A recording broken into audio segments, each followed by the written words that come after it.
Hi everyone, it's Dwellis, Kiwi Scrapper from New Zealand, and some of you are probably wondering where I've been for the last, I think it's 3 or 4 weeks, because I haven't put up any new videos. I was working on a quite time-consuming project for myself, and then this new group, C.A.S.H. Oh, I'm just trying to think of what that is for. Crafters Army Swap Hop. Oh, thank goodness for that. Okay, so yes, so I was interested in doing that, and because Irene is doing some things in that monthly swap that are a little bit different from normal crafting, so it's a bit more challenging and, you know, a bit more interesting. So this time she wanted us to alter a book, and the book she showed us originally was an A4 daily planner, like a diary. So I dashed out and went around some shops, and I eventually found something similar to that, which was had to have a hardcover, which was a hard-covered A4, just a normal lined exercise book. So that's what I took. It was all red with a little bit of black on it somewhere. So first of all I had to gesso all over it in black, several layers, and then I got black tissue paper that I bought and I scrunched it all up and laid it down there. So anyway, this book had to be not only an altered book, but it had to be a book of magic, a book of spells, a book of alchemy, I guess witchcraft would cover it, or Wicca, whatever they call it now, you know, that kind of book, a magic book. So I decided to do mine a little bit differently. A lot of people just bought a thicker book and hollowed it out and made a space, you know, for putting alchemy bottles and stuff like that inside it. I decided to do a whole book because Irene has been a friend of mine for quite a number of years, or probably 2.5 years since I've been on Facebook, or 1.5 years, whatever it is. So this is my book, and as I said, it was a hard-covered bright red exercise book with lined paper inside. So I gessoed it several layers. I then scrunched up black tissue paper and I just put it all over it, back, side, the spine, the front, just to give it texture, a lot of texture, like it's an old wizened up book that someone sort of, you know, handled a lot over the years, but it's been stuck in a trunk or something. So I put a gold piece on here, gold medallion, and I put a gold gem on there. Sorry, my fingers look awful because I've been doing a lot of tea staining. It's all got under my nails. I look as if I smoke about 100 cigarettes a day, which I don't even smoke. That's what it looks like. It's so awful when I'm at work and everybody's looking at my tea stained nails and wondering what's wrong with them. Anyway. And then I put this picture because, as I said, I did my book with a difference. So this picture up here is symbolic of what's in the book. And Irene wanted us to have a focus piece on the front cover. So this is my focus piece here. And this is an old Norse, ancient Norse symbol of the sea serpent, which was a demon, and magical. So I popped in a red eye on him. I Mod Podged over that a couple of times to get some texture on it, and also to give it a bit of protection. Put this gold cord around it. There's a little gold gem there with the notches, a little frayed tassel there. And then on the spine, I've just got a simple another gold. I hope you can see that, a gold piece there in metal, and I put another bit of little gold, what do you call it, gem on it. And the back, I have put, oops, left it fairly plain, except that sorry, that's covering it. This is just a piece here, which is a rune, and it's called the Helm of Or. It's an ancient rune from Viking times, and the Helm of Or was for protection. So I was going to put that on the front of the book, like a protection of the book, but I decided to put it on the back because I wanted to put this on the front. I thought it was, you know, a bit more showy. Now, look at this. I haven't added any pages to this lined book. There must be hundreds of pages in here.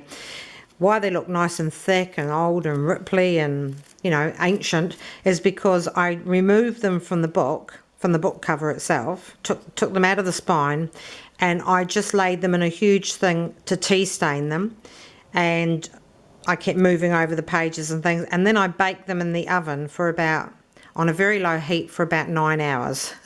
So that's how these have got this beautiful old ancient decrepit look, which is what I was trying to achieve. I'll probably have to go on a part 2 of this because I haven't even opened the book. I'm only going to be doing a flip through.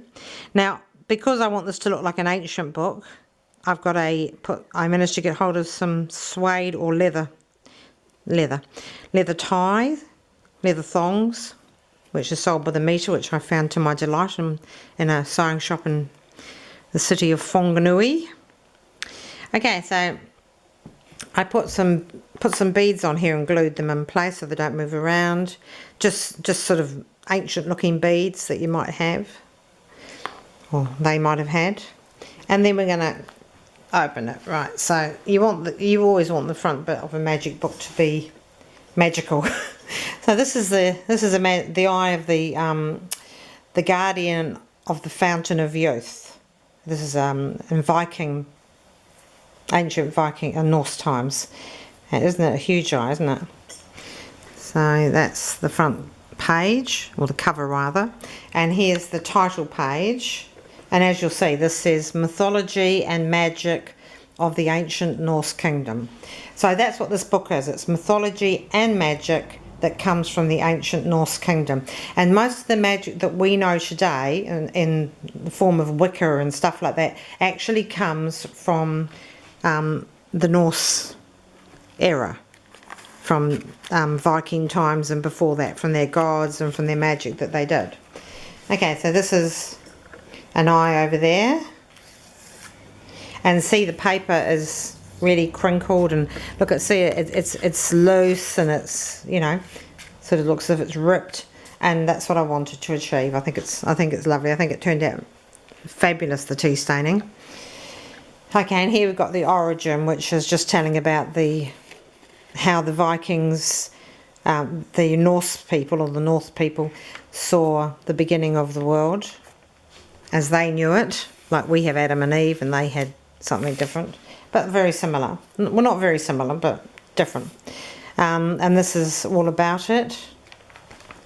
And this is the first human beings, which were made from trees. And the lady is called, the man is called C.A.S.H, and the woman is called Embla, which stands for ash and elm. Yes, ash tree and elm tree, I think it is. This is creation. The Vikings had 9 worlds to their creation.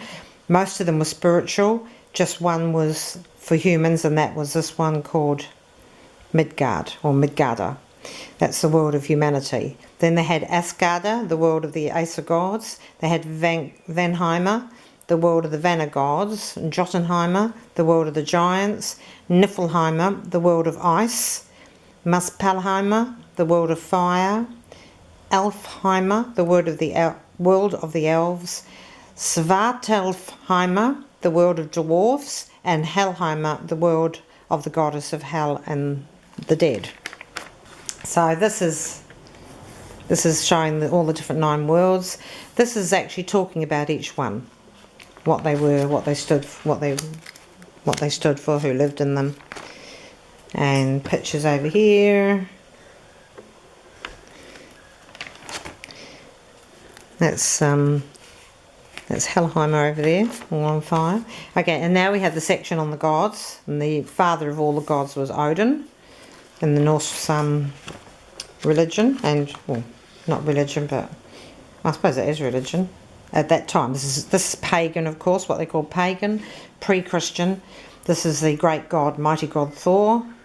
And I've just put pieces about. And sometimes at the bottom here, where there's been space, I've put about Norse demons, and this is about a Norse demon who rode on an eagle. This is Lockie, who I named my dog, my golden retriever, after. He's the god of mischief and trickery and treachery. That's all about that. This is the warrior goddess, Freya. There's a Norse demon, Lesavik. These are just all the different gods that they had. This is a giant god, because the gods came out of the race of giants called the Jotuns, and some of them were friendly and others were not friendly. That's the head of Mima when he was beheaded by the Vanna gods, but his head didn't die. He was full of wisdom. This is Nidhogga, which is the dragon of death. This is Hel, the goddess of the dead. Anyway, so we just go through all the different goddesses. I haven't covered all of them, of course. There were many, many, many. I've covered the major gods and goddesses. A lot of them, there's a lot of minor gods after that as well. There's the serpent Jormungandr, which is what I got on the front representative of. Jormungandr, who's the sea serpent and the son of the mischief and trickery god Loki. This is the moon and the sun. And their moon and sun had gods, and had a god and a goddess, and who rode across the sky in chariots with the moon and the sun on. This angry-looking lady is Skadi, who's an Eton maid, which means she's half god, half giantess.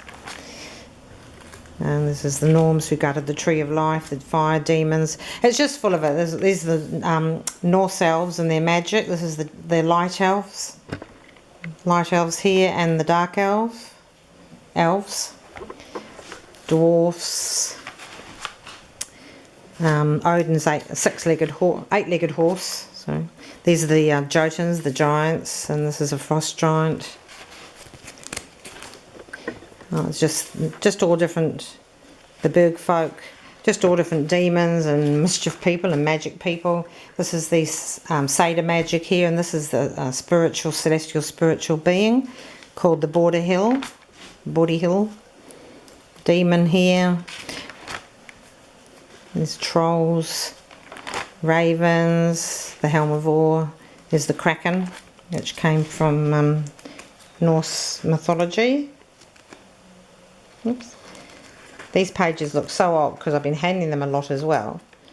There's the Fenrir, who's a huge giant wolf, a son of Loki, who gets up to untold mischief, and this is the end of the world, as the Vikings foresaw it, called Ragnarok, and it tells the signs of Ragnarok that you look for and what happens at Ragnarok. And there is rebirth. This is Vola magic, the Vola witches, and practicing C.A.S.H magic, and that's just talking all about it and how they did it. This is names given to common names that were given to witches or Vola witches at that time. Practice of Norse magic. This is the dark forces. I put dark feathers up here with a metal piece there to hold them in place. Dragon here. That's the dark force lady, witch, whatever she is. This is the Dragor, which is the undead who've died in battle and come back to haunt people. Norse magic, the performance of Vola witches, blah blah blah. Sorry, I was actually unwell, so while I was doing this book, but it actually I have really enjoyed doing it. This is all I have all handwritten every single thing in this book. There is no, apart from the pictures, there is nothing in this book. Oh, apart from a couple of pieces that I pasted in off the internet, small pieces, but everything else, as you can see, is handwritten by me. So this has been a monstrous task, and as I say, this is all the ancient Norse rune symbols, all the runes, and well, it's not all of them, what they meant. Runes of invisibility and invincibility, and pictures of Vikings here with their different things, their different oaths that they said before they went into battle. That's the Eye of Odin, very similar to ancient Egyptian stuff. Oops. As I said, I'm probably going to have to go into part 2 just to flick through this, but these are the runes. There's a witch's rune over here, and that's pasted in. I coloured in these pictures that were plain, just very lightly with watercolour paint things. There's more runes and what they're used for, and what the spell that goes with them when you use the runes. The 9 virtues of the Vikings. Runes of Power. That's a pasted in one. That's the prosperity spell. The rain chant. These are the swords of magic in Norse mythology. And some Volla witches that were very powerful had swords of magic also. That's Fenrir, the giant magical wolf. Magical sword up there. These are the Vanna gods and goddesses. Nobody knows where they live. Nobody has seen their homeland. But they are more ancient gods than the other ones. These are Thor's magic goats that fly through the air. Casting lots. Another Norse demon called Farbauti, which means cruel striker. He was a giant. Got C.A.S.H magic here and C.A.S.H magic up here. There's a snake. I fussy cut some of these things out. It took ages. Spell of the day for grounding your energy. This is woven magic.